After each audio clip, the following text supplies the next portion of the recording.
Good evening, everyone, and welcome to our second installation of the UAPs, formerly the UFOs. We're very happy to have John Shartle, very dedicated to an understanding not only of the past, but of present, of helping now creations to understand better the whole possibility of unidentified anomalous phenomena.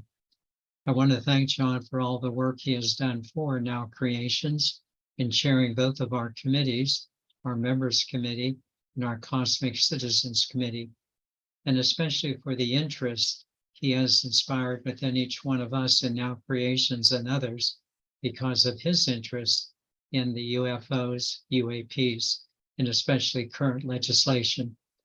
John, I just want to thank you for this opportunity tonight.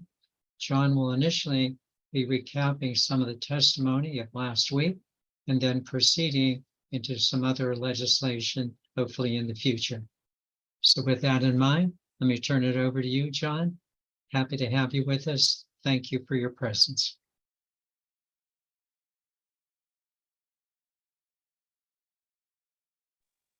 Thank you, Vince, and thank you everyone for being here. I'm just going to ask your patience for 1 second because it's really hot in this room, and I just need to turn it down just a bit, or I'm going to pass out in the middle of this. So just give me 10 seconds. And with that, I'll welcome Savim and Aurel and Shelley and Tony and Dorothy and Connie and Deb and Nancy Lee. Oh, much better. Much better. Thank you so much.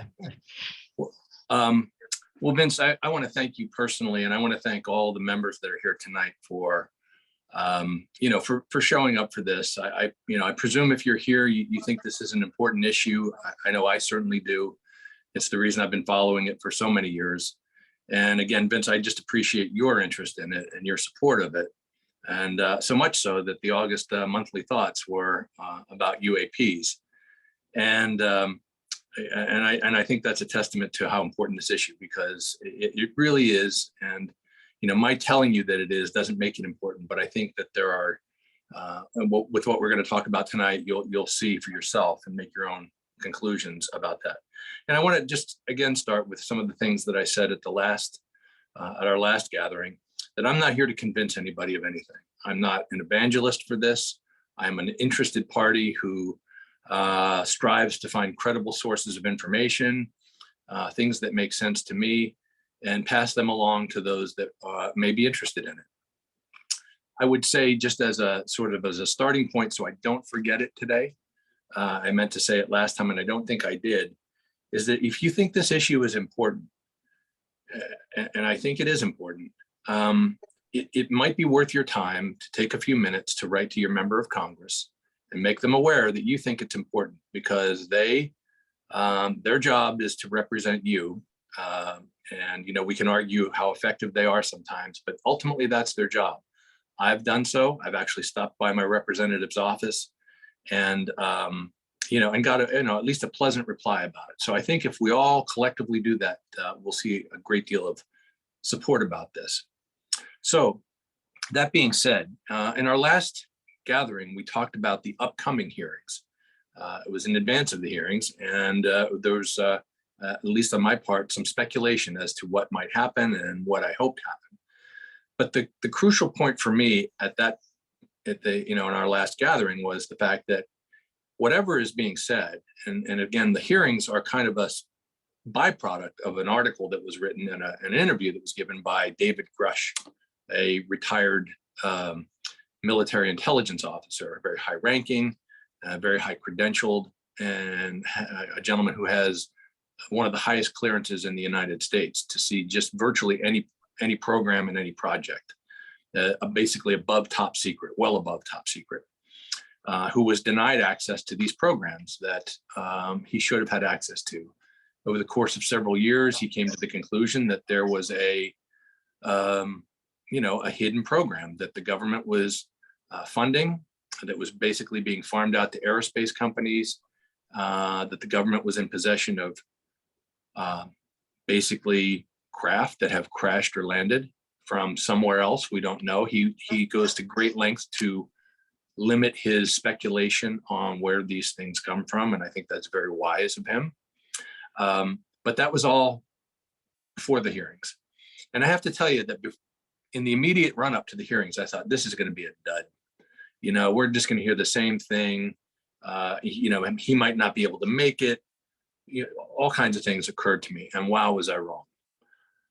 It was a blockbuster, at least from my standpoint. And I think those who I've talked to about it share the same opinion, that it was just amazing. So after the hearing, I have a little community that I get with, and we talk about these things. And one of the things that was encouraged within the community was, you know, the media, well, let me start with the issue. The media doesn't seem to be doing much with this. And they're still, you know, in some ways dismissing it or kind of laughing it off. So I thought, you know what, I can complain or I can do something. And so I think this will capture, I think, my thoughts on the matter in a nutshell, and then we can move on from there. But I thought it was important to put my voice, my voice in writing, and I sent a letter to the editor to our local newspaper here in Youngstown, and it was printed today. So, yay! So I'm doing my part for UFOs, and I thought it would be helpful to simply read what I wrote, because I think it really captures the starting point for where we want to go tonight. So if you'll indulge me, I'm going to take a few minutes to read this. Let me just say, John, I think your letter was well written, well composed, and I'm glad you're reading it. I think it's going to be very helpful. Thank you. I'll try to read slowly and clearly, because sometimes I get fast. Vince, if you would, please slow me down if I start to speed up. So, on July 26th, a couple truly extraordinary things happened on Capitol Hill in Washington, D.C. The first extraordinary thing is that this event was also absolutely bipartisan, with barely a bit of divide showing between Democrats and Republicans. The second extraordinary thing is that the topic was a hearing about UFOs, or in the current language, unidentified anomalous phenomena, UAPs. The nearly 2.5 hour hearing featured sworn testimony by 3 distinguished former military officers who testified to their personal experiences with UAP. Slow down. Thank you. 2 of them, Commander David Fravor and Lieutenant Ryan Graves, have previously recounted their incredible firsthand experiences with unknown craft that defy the laws of physics and have no known earthly explanation on 60 Minutes and in countless podcast interviews. The third, David Grush, is a newcomer to the conversation. Grush is a 36-year-old retired high-ranking military intelligence officer with stellar credentials and reputation who hails from Pittsburgh. The testimony Grush provided to Congress was nothing less than jaw-dropping. In a nutshell, Grush said, in his official capacity, with the highest level of security clearance possible, he was made aware that the United States has been maintaining an active program of UAP crash retrieval since the 1930s. Moreover, the United States is in possession of several crashed or landed craft, which are actively being reverse engineered, mostly in coordination with private aerospace companies. And perhaps most shockingly, he states directly and clearly that the United States is in possession of, quote, non-human biologic material, end quote, in plain speak, alien bodies. It bears repeating that all these were sworn statements made under oath and on the record to Congress, with all the potential pain of perjury that accompanies such oath-taking. And yet, the major media markets haven't covered this incredible story in any meaningful way. Why? Even The Vindicator, our trusted local source for news, has not touched this story. For many years, those who believed in the presence of UAPs in our skies were made out to be kooks or cranks, but the tide has shifted. Without drawing hasty conclusions about what these things are or where they come from, we must come to terms with the fact that this is a real and important matter, whether for the safety of military and civilian aircraft, or more largely, to understand we may be playing the game of existence on a much larger and complex playing field. And the media needs to step up their game on this matter, take it seriously, and start informing the public. The hearings are available on YouTube. Everyone should see it. The end of the Bravo, John. Bravo, bravo. So thank you, Vince. And so let me tell you a little bit about the hearings. And basically, I'm going to start with some takeaways. The hearing was about 2.5 hours long. And what I said in the letter is absolutely true. It was a full panel of Republicans and Democrats from all over the country, some far left, some far right, some in the middle. And the weird thing about it, strange thing to say these days, is that they were all in unison. They all seemed to recognize the gravity of this inquiry. They treated it seriously. And the really interesting thing was, unlike previous inquiries into this by various commissions, they treated it seriously. Nobody was asking them if they were crazy or if they had an agenda. It was all presumed that what they were saying was true and real. The line of questioning was, how did this happen? How did we end up with programs that nobody knows about, that are funded by taxpayer dollars, and we're all in the dark about it?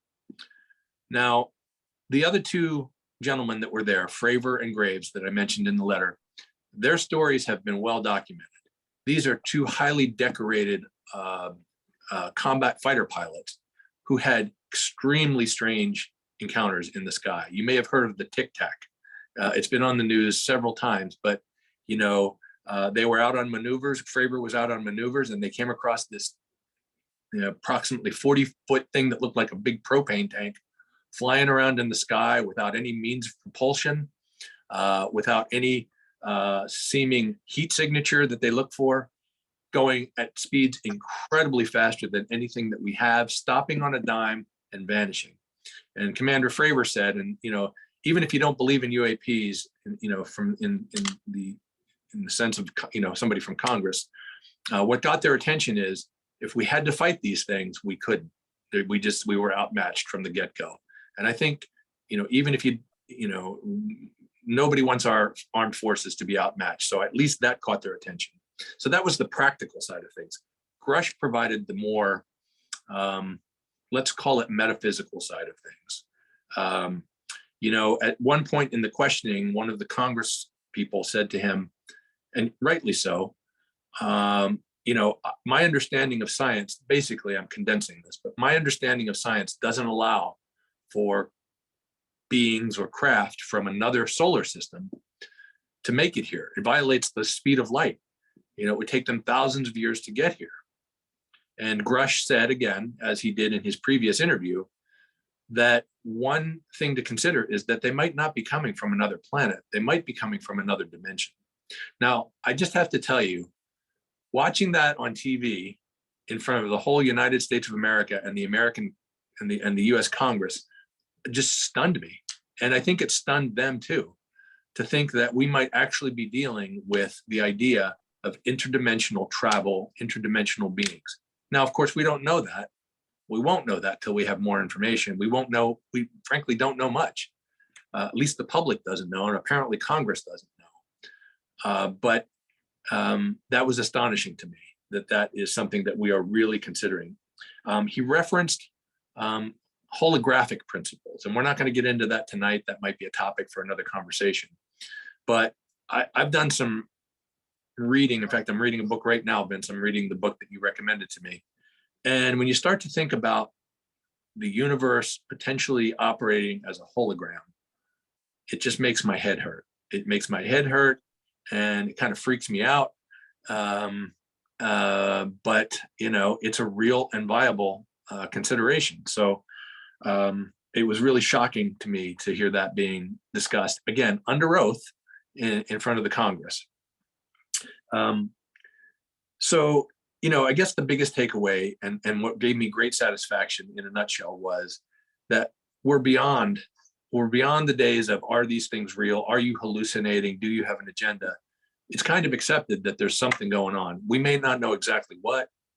People may have individual interpretations of what that might be, but we just don't know right now. And that was, I think, groundbreaking. And, to get back to my point earlier about why I wrote to the Vindicator, it's shocking to me that there's not more media coverage of this. And I think it's because they don't really know what to do with it. I just, for so long, this topic has been relegated to the back page, and, people have been made fun of, and they play X-Files story, X-Files music when stories like this come on the news. And now they're having to treat it seriously. And I just don't think they know quite what to do with it. But it was interesting. It was a riveting 2.5 hours.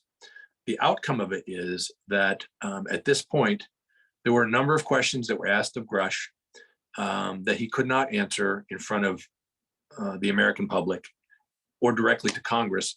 It would have to be in a secure setting. The people asking questions in Congress would have to get the proper clearances. It's a whole bureaucratic thing. I'll just say that. I won't bore you with the details, but it's a thing where they have to make sure that everybody who's hearing the information that he has the clearances. But what he said he has are the names of the people who have had the firsthand experiences with these craft, who are involved in the reverse engineering program. He also knows where these craft are stored, which is pretty mind-boggling to think that these things might be hiding in the desert somewhere, or, under a building somewhere. The sky is the limit when you start to think about it.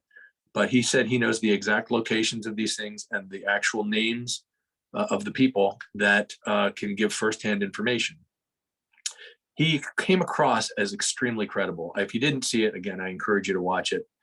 This is a guy that knows what he's talking about. He cited the law. He could cite law, clearance information, all kinds of things right off the top of his head. This is no dummy. And the interesting thing about him is that so many people, high-ranking military people included, have come out and said, this guy is the real deal. If he's telling you this, it's true. And he's telling you this because he is a loyal American, and he is devoted to the idea that as a taxpayer, you should have the information that he knows. So that's the long and the short of the hearing, and what it can, and what was presented there. And Vince, I'm happy to take questions now on that before I go into the second phase, if you'd like, or I can just go right into the second phase. I think you could take questions right here, John. I think that would be appropriate. If there are any questions anyone has on the hearings.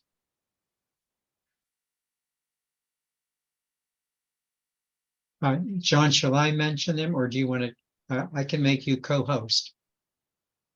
Oh, sure. I don't see any hands though. Tara's hand is up. There are 25 on our. Oh wow. Okay. I'll make. I can make mention. Yeah, Tara, go ahead, please. Hi, Tara. Hi, John. I was very interested in this, and I actually tried to grab the hearings, and somehow I missed them, but I followed up with watching some news on it. And I'm like you, I was a little concerned that it wasn't really getting out there with the media. But what I'm finding is that there's mismatched information. There is a Pentagon official called Sean Kirkpatrick. He is disclaiming everything. In fact, says that he, that Grush is not even, nothing he said was true. So I don't understand why, he's coming out like that when it was right before us that the man had the clearance to go to Congress. Do you have any more information on that? Yes, I have some information, and I have a few thoughts about that. And let me preface this by saying, let me engage this by saying, I'm no expert on government. I'm no expert on many things in the government, but I do have some knowledge. I worked for the government. I worked for the federal government for a long time, for almost 30 years, and I'm only telling you this because it weighs into the conversation. But I had a top secret clearance for about 15 years, and I know what it takes to get a top secret clearance. And I can tell you that David Grush his clearance was way above mine. And so with regard to Sean Kirkpatrick, so Sean, I'm going to try and, as I said before, I'm going to try and tell you what time it is without building a clock. But Sean Kirkpatrick is the Pentagon official who is in charge of a program called ARROW, which is the All Domain Anomaly Investigation Group. I'm not sure what the acronym exactly stands for. And along the way, Grush has said several times that he has spoken to Kirkpatrick and said, hey, I'd like to speak with you about what I know. And he has never followed up. And that came out in the hearings and that came out in the interview. So the curious thing about the way Sean Kirkpatrick has responded to this, and by the way, it's my personal feeling that, and I'm just going to say this, I think Sean Kirkpatrick is a puppet. I think he has been put in place to make it seem like the government is doing something, like, oh yes, we're taking this seriously, and they're doing nothing. They haven't even set up they were charged by Congress. ARROW was charged by Congress with setting up this is a year ago, a website so that pilots and other people could report information. They have no website, they have no phone number. So if you have something to report, you can't even access them. They set up a Twitter account a year ago. They have never posted anything since the initial post. So I say that just to say, when he responded to Grush, it's very interesting to me. And again, this is what I wanted to weigh in on in terms of my understanding of government. He weighed in on his LinkedIn account, which is a very private account. It's a social networking account for professionals. If he was speaking on behalf of the Pentagon, he would have written that on government letterhead. He would have written it on Pentagon letterhead and posted it from Pentagon website, but he didn't. And there's a bunch of legal mumbo jumbo that I'll spare you. But he's trying to keep himself out of trouble by saying something, but not, quote, saying it in his official capacity. So my feeling is this: Sean Kirkpatrick won't be in his position very long. I think he has mishandled this. This is bigger than him, and I think he doesn't know what to do with it. And I think he handled it very poorly. And I think it's telling in the way that he responded to that by doing it on a blank piece of paper with no letterhead on it. On LinkedIn of all places. That's not even a place where people go to get information. It's a place where you go to put resumes and connect with people professionally. So that's my take on it.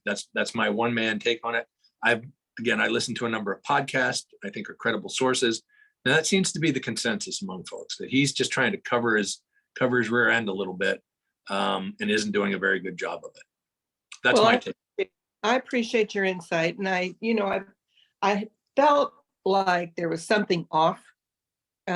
Just the fact that, he went straight to a News Nation Now type media site.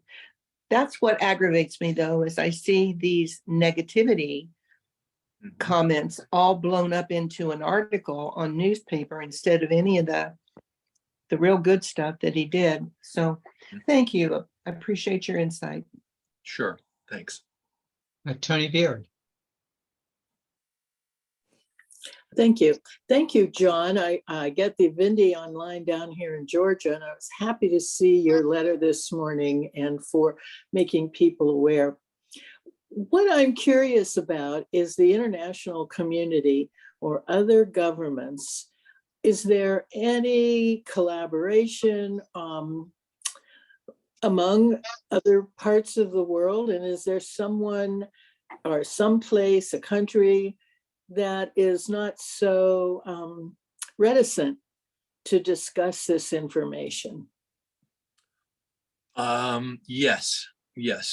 Thank you for the question. I think, and I'm just going to preface this by saying, at certain points, we're just going to have to drift into quote unquote politics, because a lot of this is politically driven. And by that, I don't mean Democrats and Republicans. I just mean sort of the body politic, global politics weigh into this. So I will tell you that a number of other countries have done great work with their investigation and their openness regarding UAPs. In South America, Brazil has done a great job. Australia has done a great job. France has a website that is terrific about sightings that have happened there.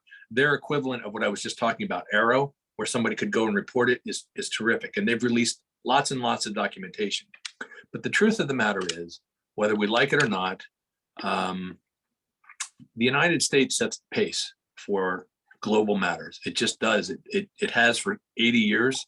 Since World War II, we have been the, sort of the global leader, and we continue to do so. So many other countries, despite what they might be doing within their own country, are reticent to go any bigger for fear of getting on the wrong side of the United States of America. We put out a lot of aid, we put out a lot of support, we do a lot of things, and countries rely on that. And if they get crossed, if they cross us on something that is, contrary to, to the party line, there are a number of things that can happen that are unfortunate. I don't mean to make this sound like The Sopranos, but it kind of works that way to a certain extent. If you get on the wrong side of things, you can, your aid dries up, or your, military contracts dry up, or whatever. So I think, to answer your question, yes, there are a number of very great programs out there. And I'd be happy if you want to, I put my email in the chat, by the way, for anybody who just wants to ask questions after this. I'm happy to kind of go down the rabbit hole with you on this, because, it's kind of a longer story than we can talk about here. But the short story is, yes, there are a number of countries that are doing a great job with this, but they're kind of operating in a vacuum, in their own vacuums.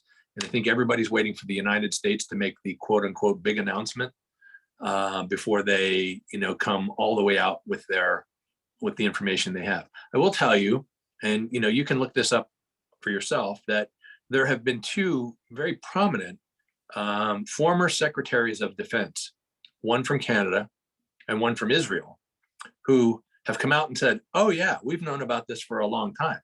I think the guy's name is Paul. I'll put it,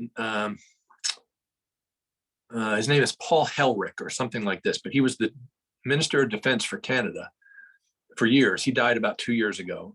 And he was very clear about it. Like, yes, we not only that, but we have evidence, and we've had contact with these beings, and we've spoken with them. And the guy from Israel has more or less said the same thing. So I don't want to belabor the point, but to your point, yes, other countries are very active in this, but the United States is the pace setter. And John, I think we better move on to our next topic, the proposed legislation, because I think there'll be many questions concerning that as well. And I think the two will work hand in hand. Sure. So, and thank you for all the great questions. So part two of our conversation today is very much related to part one, but distinct. And again, I don't want to get into the nuts and bolts of how Congress works. We all know how laws are made. But I have a document here that I want to read from a little bit to kind of give you the best information. In a nutshell, coming up in 2024, all the information, all the legislation that finances the government gets rolled into a bunch of packages and is, in theory, supposed to get approved by October 1st before the government runs out of money. Before that happens, everybody has their opportunity to put in what they think is important. And one of the most important pieces of legislation in any year is the Intelligence Authorization Act. And the one for fiscal 2024 is unique and different in this regard. First of all, again, the bipartisan nature of the legislation. Now, it was started, the Senate Majority Leader right now is Chuck Schumer, but he, with the support of Democrats and Republicans alike, crafted this legislation, and the White House has indicated their support for this legislation. So in theory, this will become law sometime, around October if our folks in Congress do their job. But whenever it's approved, this is virtually assured of being passed. But basically, I'm just going to read some of this to you. It says, buried in the approved text of the Intelligence Authorization Act for fiscal 2024 are inclusions that would direct deeper transparency regarding government encounters with unidentified anomalous phenomena and any associated attempts made to date to inspect or reverse engineer recovered unexplainable craft or materials. In a nutshell, again, if you are in possession, Boeing, Lockheed Martin, any of the aerospace companies of any of these craft, you need to make the government aware of it And within 180 days, it needs to come back into the possession of the United States. Now that is unbelievable. That's unbelievable. We're saying, we know we gave it to you 80 years ago, but we're taking it back. This is astonishing. Some of the provisions, it says that no later than 180 days after the passage of this act, officials would also need to make all such material and information and a comprehensive list of all non-Earth origin or exotic UAP material available for assessment, analysis, and inspection. We need to hear that one more time, John, please. Sure. No later than 180 days after the passage of this act, officials would also need to make, quote, all such material and information, end quote, and a, quote, comprehensive list of all non-Earth origin exotic UAP material available for assessment, analysis, and inspection. And then going further into the act, and there's a lot of, obviously, there's a lot of legislative language here that we could go to sleep on, but just jumping into the important parts of this act, it says, the legislation notes that it applies to, quote, any activities relating to the following. 1, recruiting, employing, training, equipping, and operations of, and providing security for government or contractor personnel with a primary, secondary, or contingency mission of capturing, recovering, and securing unidentified anomalous phenomena craft or pieces and components of such craft. 2, analyzing such craft or pieces or components thereof, including for the purpose of determining properties, material composition, method of manufacture, origin, characteristics, usage and application, performance, operational modalities, or reverse engineering of such craft or component technology. 3, we have a few of these, there's only 5, but this is 3.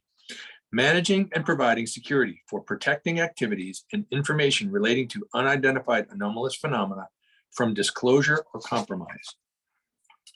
4, actions relating to reverse engineering or replicating unidentified anomalous phenomena technology or performance based on analysis of materials or sensor and observational information associated with unidentified anomalous phenomena.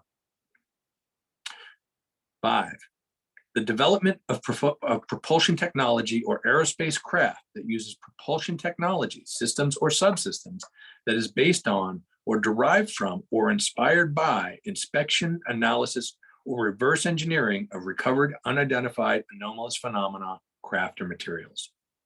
And last, any aerospace craft that uses propulsion technology other than chemical propellants, solar power, or electric ion thrust.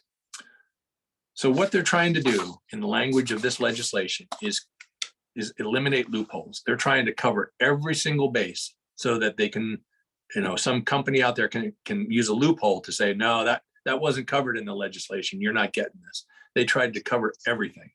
Excuse me, John. Yeah. There's one thing, I am not an authority by any means in this area, but I did read much of that act, the legislation, the UAP Disclosure Act.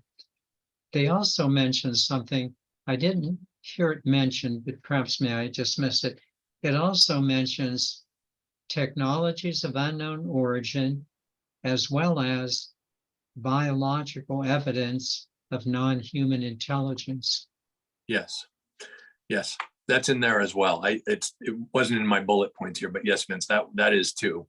That seems to me to be a huge point. Biological evidence of non-human intelligence. Excuse me, go ahead, John. No, when you read that, at least for me, when you read that, when you consider that 25 years ago, if somebody had said, you know what, we're going to have some legislation about UFOs and aliens, let's just call it like that, I would have said, you're crazy. But here we are in 2023 talking about non-human intelligence and biologics. And I'll tell you a little funny thing about the word biologics, because that's the name that David Grush uses. And I listened to, it's not biologics or biologicals or living material. biologics covers a very broad range of things, including things that are hybrid. So for example, things that are technological, but also have a biological nature to them, things that are synthesized from DNA that are not necessarily naturally occurring. It's a whole other set of things. So we're really getting into some deep stuff here. We're getting into some deep territory when you start to consider, and again, this was in Gresh's territory, in Gresh's testimony, that we are in possession of these things. We are in possession of biologics. In his article that he in the interview that he gave, he said something to the effect of, sometimes when you have a crash, you have dead pilots. And he compared it to, you know, like an Air Force operation where, you know, sometimes things crash. I mean, to think that these things are in our possession, and frankly, the implication is we don't really know what they are. We don't know the biology of these things necessarily. It's probably entirely different than here on Earth. One of the things that I have heard, and this is strictly, I don't like to get into speculation, but there seems to be a common sense that whatever these things are, have some form of DNA, some form of a variant of DNA. So to me, that implies a couple of things. You know, I mean, to me, it's a sense of we are actually all one. I mean, and I mean that on a physical and a metaphysical sense. You know, if things are coming from other dimensions or from across the universe, and they possess a DNA that is at least marginally close to what we have, or what creatures or life on this planet has, that says something really big, I think. And I don't know exactly what it is, but it's really big. I mean, you would think that something that came from another place entirely would have utterly different mechanisms for living. But at least that's the word, is that there is some form of DNA attached to these biologics, as the word goes. So in a nutshell, the legislation is crafted to get at this stuff.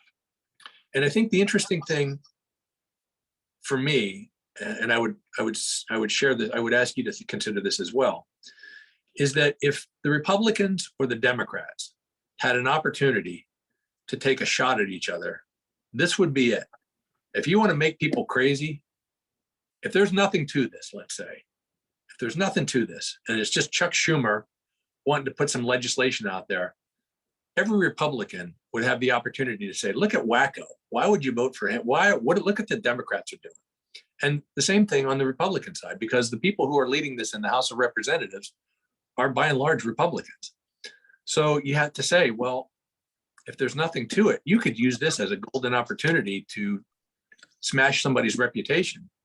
So clearly to me, there's something to it. I am beyond the level of, well, is it or isn't it true? I am in the realm of what is it? I want to know what it is, and I want to know what these folks know. So that's the legislation. And I just want to, before we take any more questions, I do want to just pass one other thing along. I read this article 3 days ago, and I'm going to put the screen up, put it up to the screen. Is that backwards to you guys? It's good, John. Okay. It's called UFOs Are the Story of the Century, Wake Up America. The story was published in The Hill. And I don't know if any of you follow The Hill, but The Hill is basically the newspaper of record on Capitol Hill in Washington. It's all the goings on in Congress. And this opinion piece was written by Rear Admiral Tim Gallaudet. And I just want to highlight a couple of things that he said. Now, this is a retired flag officer admiral. He said this: as a retired U.S. Navy flag officer, I can attest to the integrity and authenticity of the two pilots who testified, retired Commander David Fravor and Ryan Graves. I have served on 3 aircraft carriers and count many naval aviators as close friends. These 2 witnesses are the real deal. And so is David Grush. As a Navy information warfare officer, I work closely with the intelligence community and Grush's former command. I too have been read into special access programs, and I understand how the Department of Defense classification systems and authorities work. His testimony is 100% credible.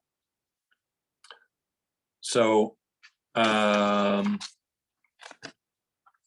And then the last thing he says, this is how he closes the article out.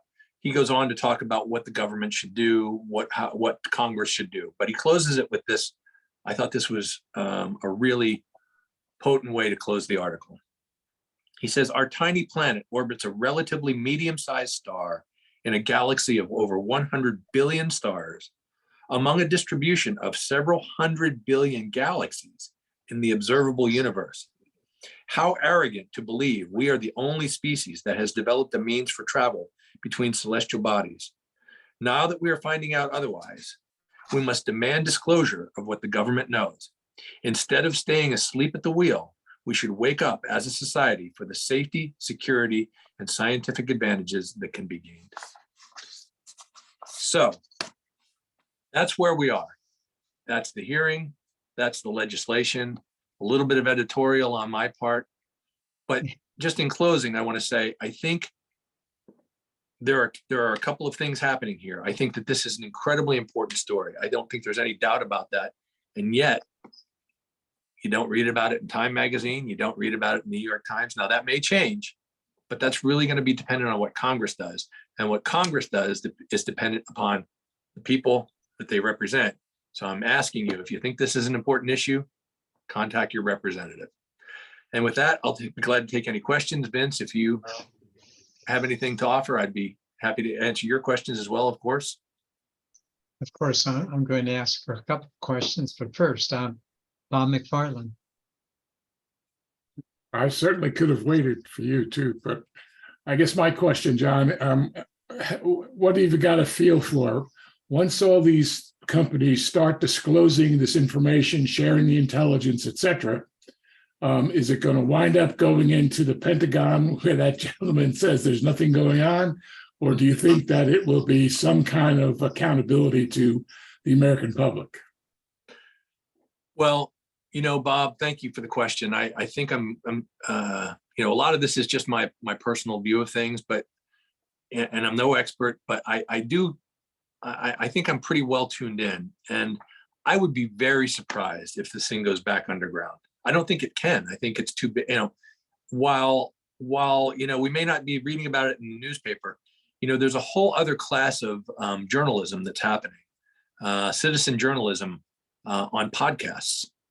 I mean, people much younger than me, at my age and younger, get most of their news from credible podcasts. And if you tune into those, you're going to hear about this. And I can certainly recommend, and I have recommended, some really good ones where you're going to get good, straight information. I don't think we can put this genie back in the bottle. It may not be tomorrow or next week, but I feel it's going to be soon.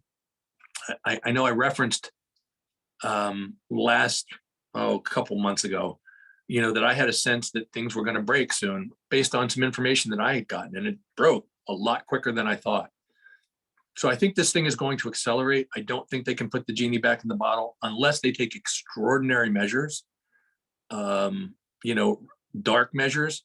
One of the things that Gresh said is that he has been intimidated. He has been threatened due to his whistleblower status. And, that could certainly, have a chilling effect on this. But at the end of the day, I think this is going to be, this is too big to put back in the bottle. That's my take on it. I think it's going to grow and pick up steam, and we are going to have some form of disclosure in the next year. Within the next year. That's my prediction.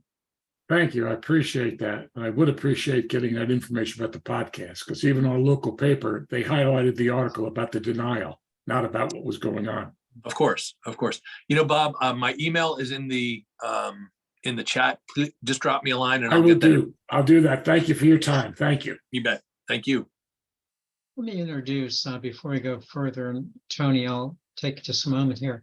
I think it's important too. Again, I read most of that 65-page amendment to this Intelligence Authorization Act. So part of it, and Bob, this is pertaining to your question, is the establishment of a UAP Records Review Board. And this Records Review Board will be different than the one Mr. Kilpatrick is presently on. This UAP Records Review Board will consist of 9 citizens selected by the president and members of the Senate. And these 9 citizens, they would serve until I think 2030. There are 9 people, at least one has to be a current or former national security official. One has to be at least some form of foreign service official, either past or present. There has to be one scientist, Tony, you'll like this, and Orel, or one engineer, one scientist or one engineer, one economist, one professional historian, and one sociologist. So that is really kind of the goal, and that they would have access to all of the information from all of the different Pentagons and other defense departments and any other department. So that this legislation seems to have teeth by way of the development of a UAP records review board. That makes a lot more sense to me than simply, is it going to go back to the Pentagon again?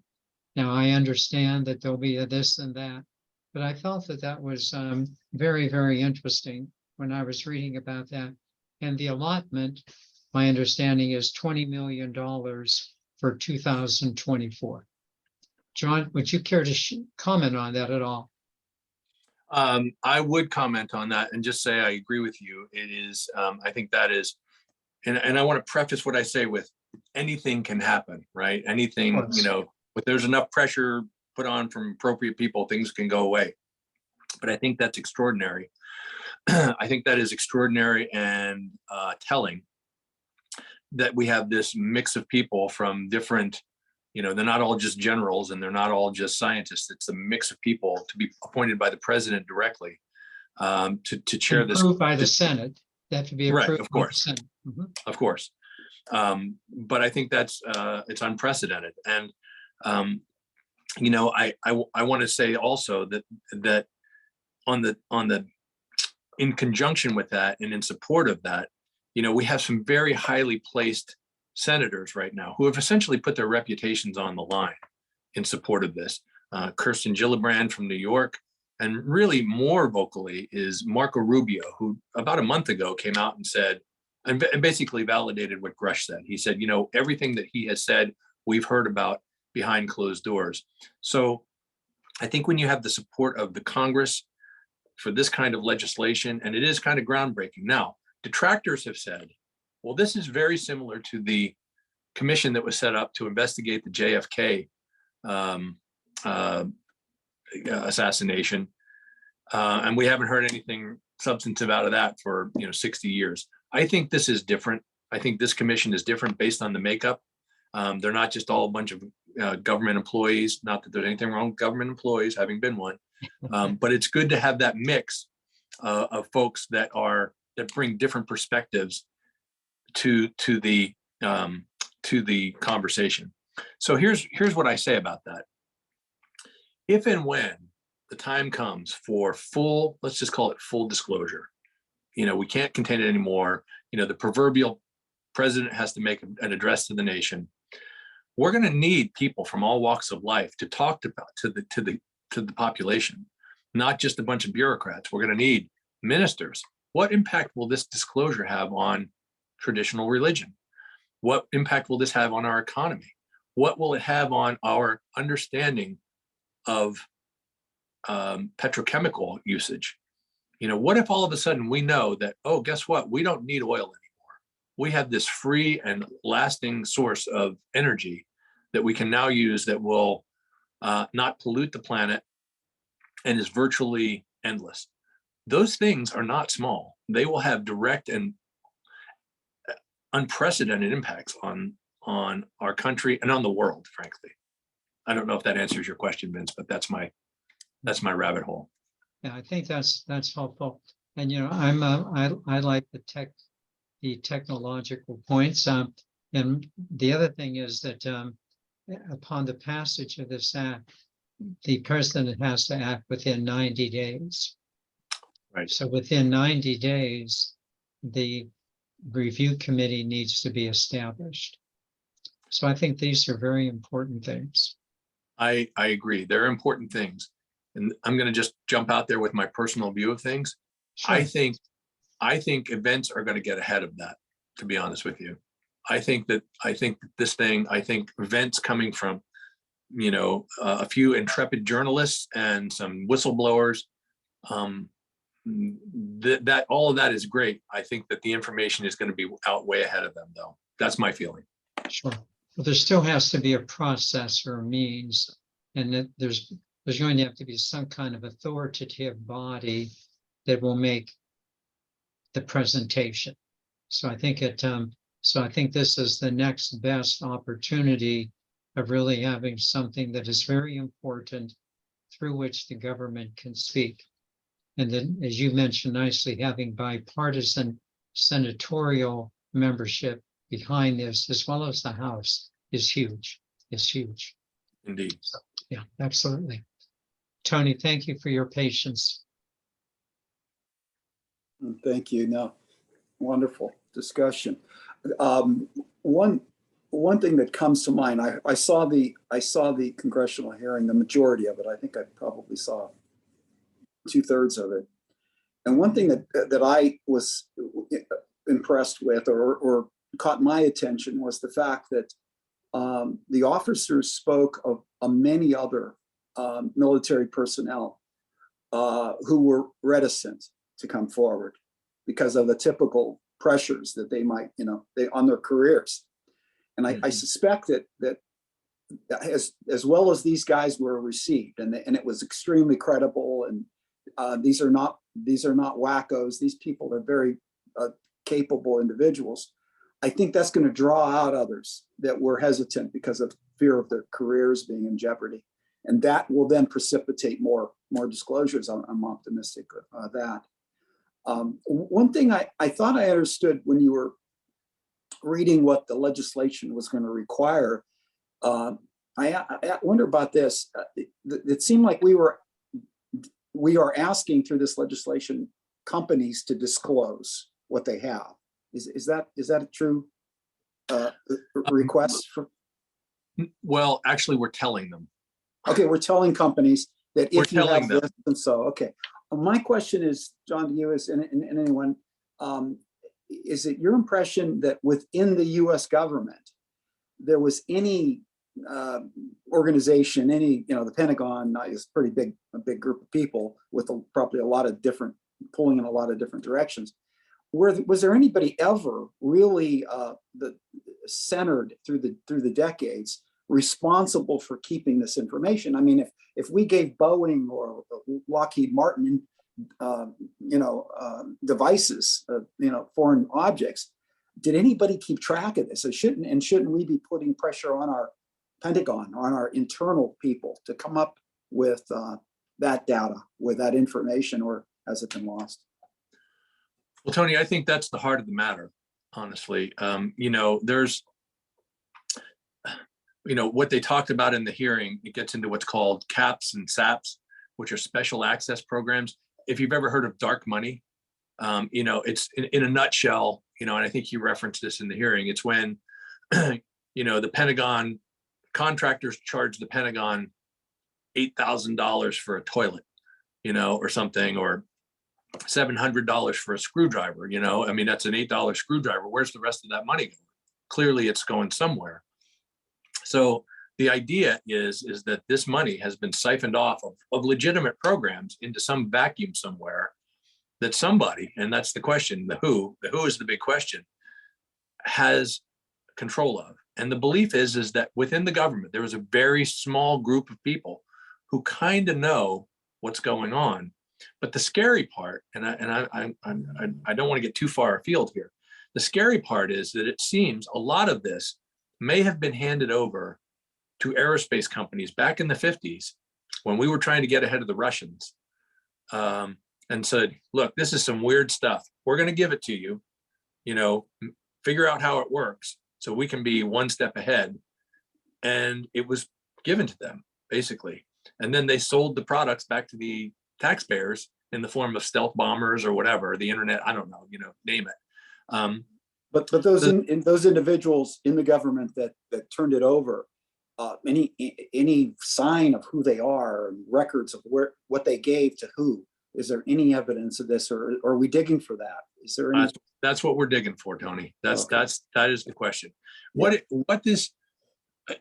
What this speaks to is really kind of again, I don't want to get into conspiracy theories and all that stuff, but really speaks to, governments kind of, or companies kind of running the government instead of, you know what I mean? I'm kind of a history buff. And so not too long ago, about a month ago, I went back and watched President Eisenhower's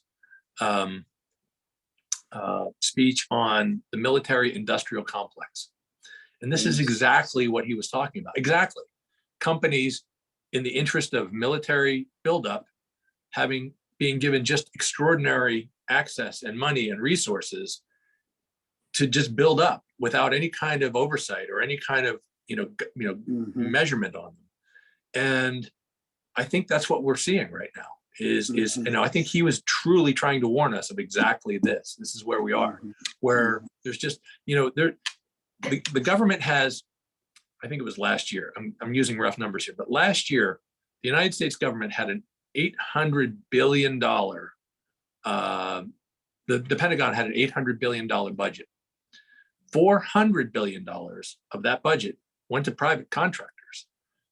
So, what does that tell you? And by the way, that's not coming from nowhere. That's coming from a congresswoman who sat on the hearing. So half of that budget is going to private contractors. What are they doing with $400 billion? I don't know, but it seems like we should know the answer to that. Yeah, it may be lost or buried in such a way that it could be easier to get it from the private companies than it might be from our own government. I don't know. My question, Tony, is this is really a legitimate question. I think we've seen some of this recently where people just say no. You're being subpoenaed by Congress. No, I'm not going to go. Well, what if they just say no? No, we're not giving it to you. What if they say that to the Congress of the United States? You can't have it. Or they make a decision to say they make a decision that we don't know what we're talking about. We have no information. That's very likely. Yeah. But I think we're gonna see things break loose, though. I mean, again, with the credibility of these individuals, I think it's going to happen regardless of the. Patty has a question. Well, it's really just entertaining my thoughts, but so if whatever higher intelligence is out there, and I'm sure if it is so, then they're probably very aware of our interests now, and we're looking at what's out there and inquiring and doing all this. I just wonder if that would bring more contact, or if they would say or think, let us leave now because now they're trying to get into our stuff. You know what I mean? Yeah. And I think, Patty, that's a great question. And I don't want to cut anybody off, but I think that's a great question. And I think that gets to another piece of the matter, which is, why are they here in the first place? What is their intention? What is it that they want? What is it that what's their interest? And that, again, that's just the realm of speculation, of course. That's, who knows? Do they want to connect with us and form a bond? Are they us? One of the theories is, given the fact that there's DNA involved, there's a really viable theory that these beings are us from the future. If you start getting into the laws of physics and all that stuff, which is way above my pay grade, it's potentially possible that might be. When you look at these pictures of the grays, we've all seen the pictures with the big eyes and the heads. What's the probability that something from another part of the universe is going to look kind of like us? Not very likely. So, that's the real big question. When they become aware that we're aware and we have the big aha, the big reveal, are they just going to pack up and go, see ya, it's been nice? Or are they going to say, okay, well, here's why we're here? Let me address this with just a little comment here. from the Course in Mastering Alchemy, they talk a lot about we call the causal body, which forms your memories of past lives, which have come from other star systems. So I think that's a very important thing to consider, so that the notion of DNA coming from other star systems would certainly be something possible. And the Indeed. Course in Mastering Alchemy, it's a wonderful, wonderful book with many wonderful features, not the least of which is it helps you then to remember new strands of DNA will help you to remember previous lives in different star systems, not just where we are in the future, where we'll be in the future, but where we have been from the past as well. Mhm. Just throwing that in. Mhm. Mhm. Any other questions, Patty? Do you want to follow that up with anything? Are there any other No, questions? Thank Okay. you. Thank you. Surely. Jacqueline, I think you have a question. Unmute, Jacqueline. In the 50s, 50s and 60s, when I grew up in the Netherlands, for some reason, my mother was reading on this subject. And one of the stories that I remember well was that the sightings and the dates of the sightings and the locations in Australia was marked with dots. And when the dots were connected and by chronologically, it formed a grid as if they were looking for the geography of that part of Australia. It was a very systematic grid. And the only thought at the time was that these aliens were looking at the construction of this planet and coming up with maps for this. So I don't know what happened to that information. So that's one thought I had. The other was once we study all the chemistry of the materials of these UFOs, or I'm not aware of any DNA information on these dead creatures, but then what? What are we going to do with it? What knowledge for its own sake is extremely important, especially in this field. But now what? Right. What are we with our brains that are not, don't have the knowledge to go any farther, any faster than what we are now capable of? Where do we go from here? Well, I can offer a thought on that, Jacqueline. It's a great philosophical question. Vince, I don't know if you wanted to weigh in on that, but I certainly would be Go ahead, happy. John. Absolutely. I'm happy to weigh in. Go ahead. I think that's a great question, and the answer is unknown. You know, that I think that won't be a standalone kind of thing. I think if we come to terms with, well, we know a little bit more of the biology of these things, that's going to open up a whole bunch of other questions. There are going to be so many more questions than answers in the days and weeks and months to come. But there is a I lost my train of thought there. I had a thought, Questions and Jacqueline. answers. More questions. More questions than answers. The question becomes then, right, what do we do? Let's say that we have bodies, actual bodies, and biologics could be just tissue or it could be whole bodies. What if one's alive? What if several of them are alive? What do we do then? I don't know. I mean, have we communicated with them? I say we, certainly we haven't, but, you know, has there been some breakthrough with these creatures? You know, what if, you know, on the one hand, what if they're peaceful creatures that come here to, you know, save humanity? On the other hand, what if they have nefarious ideas? What if there's a mixture? What if there is more than one variety of visitor, you know? I mean, these are just huge questions. And it reminds me of this term, I think I mentioned it last time, of ontological shock. You know, we go from what do? We go from this idea of this is a concept and maybe we believe it, to like, oh my gosh, here's the physical evidence. Here's this thing, a picture of it, or it's on TV, or, you know, there's no denying it at that point. You know, we kind of live in the comfort zone. And I think I used this example. It's a poor example. But when you're going to be parents and you see that baby coming to term and you see the pregnancy and you know that's a baby, you know it's a baby. But then one day it's an actual baby and it's there and you're like, oh my God, what do I do now? And I think that's kind of a rough parallel to what we may be faced with in the not too distant future. So I don't know the answer, but I think it'll be interesting. I'll just add a little addendum.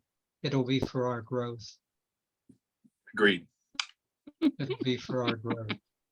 It always is a pathway to greater growth. Whatever is occurring, whether it's nefarious or whether it's benevolent, it's always for our growth. Always for our growth.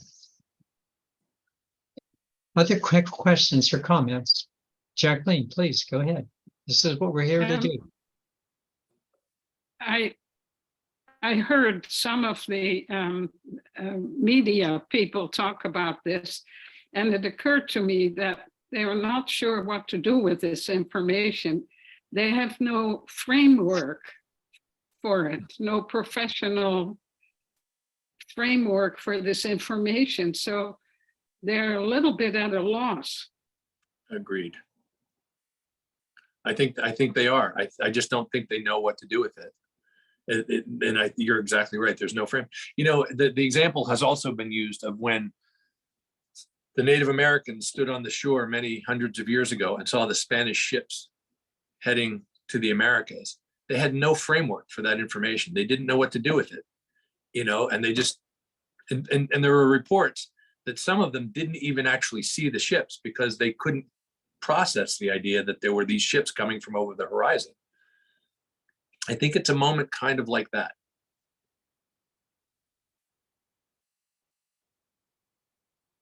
Thank you, Jacqueline. Thank you, John. Karen? A follow up on that comment about the news.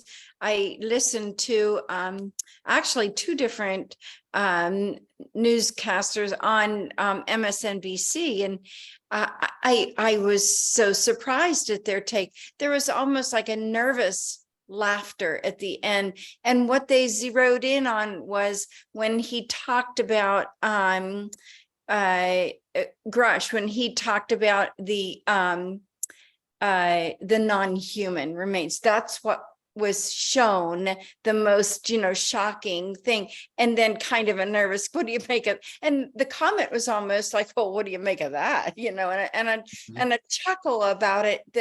And so my question is, who are the journalists, or what are the news sources for those who are viewing this in depth, or are seeing this as credible news that needs to be covered? Well, I'll say this, that it is gradually percolating into mainstream media. A lot of it is people saying, oh, this is just more hooey, but a few of them are going, what do we do with this? A few. The station that has done the best job, and I'm not advocating for any one station, but there's an online publication called The Debrief. They actually kind of broke the story. John, again, you said The Debrief? Yes, the website is thedebrief.org. And they're a really good source of information for this kind of stuff in a very credible way. They're not just, They're not just out there telling you anything. They're very well researched, and that's where the story broke. And the other news source that's proven to be quite good on this topic is News Nation, which is a very small upstart news channel that's kind of an amalgamation of left and right reporters. You know, you've got some really conservative folks on there, and then you have Chris Cuomo, who, you know, remember he used to be on CNN. But they're doing a really credible job of this without sensationalizing it. Well, maybe not sensationalizing it too much, because they have to pay the bills too. But they're doing, I would say, the best job on this topic. That's where actually Grush's story broke. Let me just give you two reporters that you may want to look at their work. Just Google their work. One is Ross Coulthart, Coulthart. One more time. Just nice and slow, John.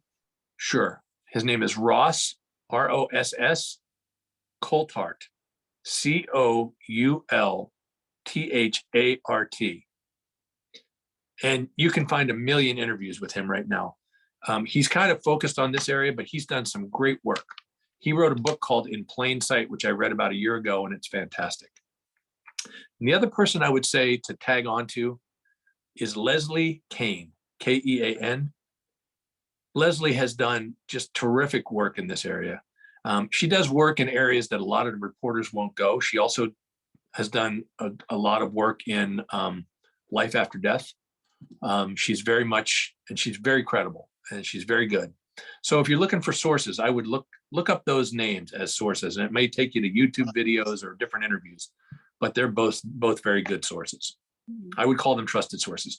The last thing I'll say, and I'm going to give a pitch for this, is the podcast. And Vince, I've said this 1,000 times.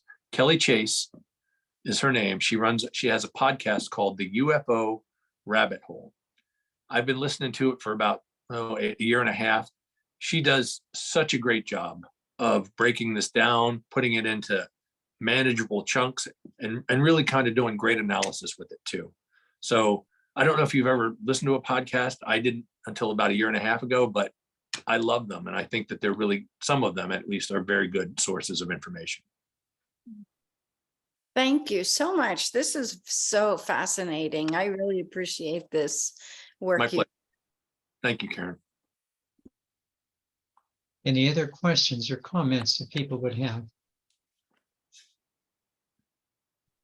Timmy.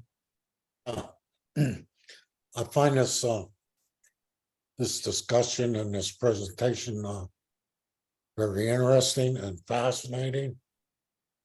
I've paid somewhat attention to these issues over the years, and I can see from my own self and my own feelings that 5 years ago, before I became involved with Now Creations, I would have just scoffed at all of this, and said, you know, I have, you know, I'm like a lot of other people. I had a preponderancy to things I didn't understand. I just scoffed, you know, that can't be. Mm-hmm. But just because I don't know of it doesn't mean that it can't be. And current political situation in this country, I don't know how the general public would, if this is all true, how they would handle this. Okay, and I'm sure it would be twisted by politicians for their own personal gain and the gain of their party. What about the other country that I can't imagine that if these people come, these entities come to this planet, that they only come to America, they come to other places too. Mm-hmm. And maybe there's other countries that might have this, you know, this information also firsthand, and they're not speaking up about it. Okay. Say one crashed in Sweden, and the Swedes aren't saying anything either. And man, unfortunately, will do a lot of things for money. Okay, maybe even destroy ourselves for money. And I could certainly see who would benefit from not having this information out there and not being utilized as much as we could, say, for energy, and fossil fuels will lose all their money. Okay, and they don't want to do that. And some of the politicians don't want them to do that because they won't have money to be reelected. I don't know. Americans are very close-minded, and they don't even, you can't even convince people to take a good look at the truth that's right in front of their eyes. Of some of the things that are going on, and they're undeniable, but no, that can't be, whatever. I don't want to get involved. So I don't know. I don't know if the world, if it's all true that the populace of the world could handle it. Some people wouldn't care. They would say, this is just destiny. There's nothing I can do about it. Certainly way above my pay grade. And then I see this also. People don't want to lose their jobs. Okay, they have high-paying jobs. American society is based a lot upon what you own and what you possess, and that's changing slowly. It would just be very, very disruptive, and even in good times, I think, and if we didn't have to use fossil fuels, and they kept it secret, and they knew how to use other forms of energy that we didn't know about, but now we do, and we continue to use fossil fuels, and we're destroying the planet by doing that. How would that fly? I mean, there would be a lot of repercussions over that. I'm not sure what they would be, but I would think that it would be very disruptive to the society as it's structured now in the way we know it. I think like the movie A Few Good Men with Jack Nicholson, and he said that you can't handle the truth. And I think that there's a lot of people cannot handle the truth. I don't know I don't know what the truth is. It certainly seems to me that this is all quite possible and quite feasible. That, as I said in the beginning, 5 years ago, I would have just scoffed at you and said, well, whatever. When they come, I'll shoot them with my gun, which will do me a lot of good. So I don't know. It's all very fascinating, and it's somewhat scary to me. Give John a chance to answer that. Okay, I'm rattling on. You're rattling a You're little good. bit. I'm pulling a fence here on you. Yeah, you're doing events on. No, those are great observations. Great observations. Truly good observations. Go ahead, And, John. I would just say, one of the things I think is, I don't have to speculate on this. I can just imagine that this is a significant consideration, is the impact on every aspect of society, every aspect, from the economy to fossil fuels to religious. I mean, what would this do to people who are really grounded in their religion? And suddenly we know there's a higher intelligence beyond that may not quite be a divine intelligence. It's just one of another bunch of intelligences. I think it will have a very significant impact. And one of the concerns is social discord. Will this cause social discord? But I'm reminded I think of this often, back in, I don't know what year it was. I'm going to say it was 81 or 82.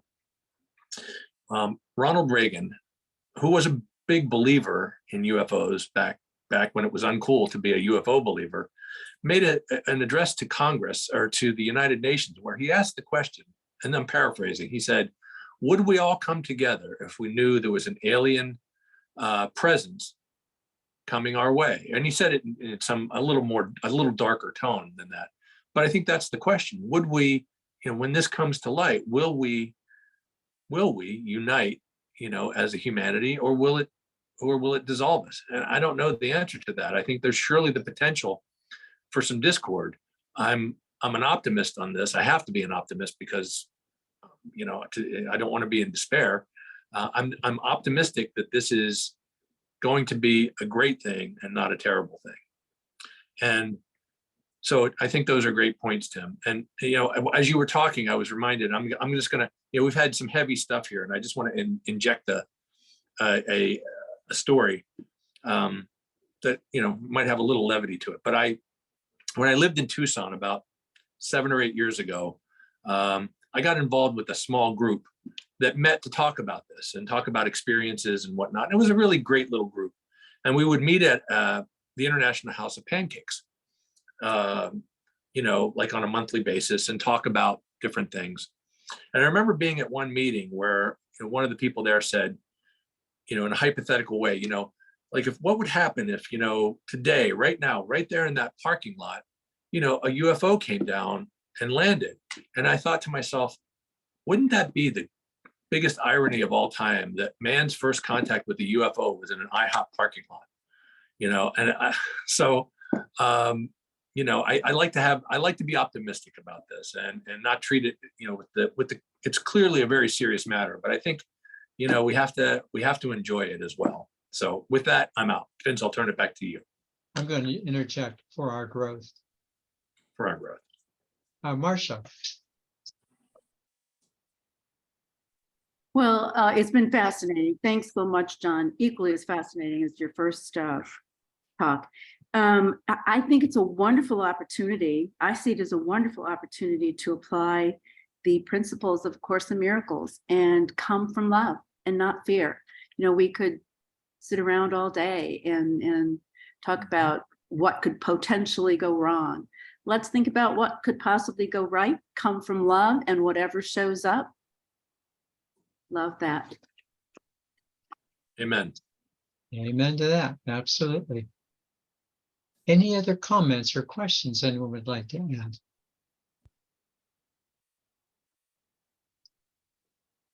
John, I have a burning question. We have about 4 or 5 minutes. And, what was interesting to me was that everything that Grush and the other 2 gentlemen presented in the testimony was already in the UAP Disclosure Act.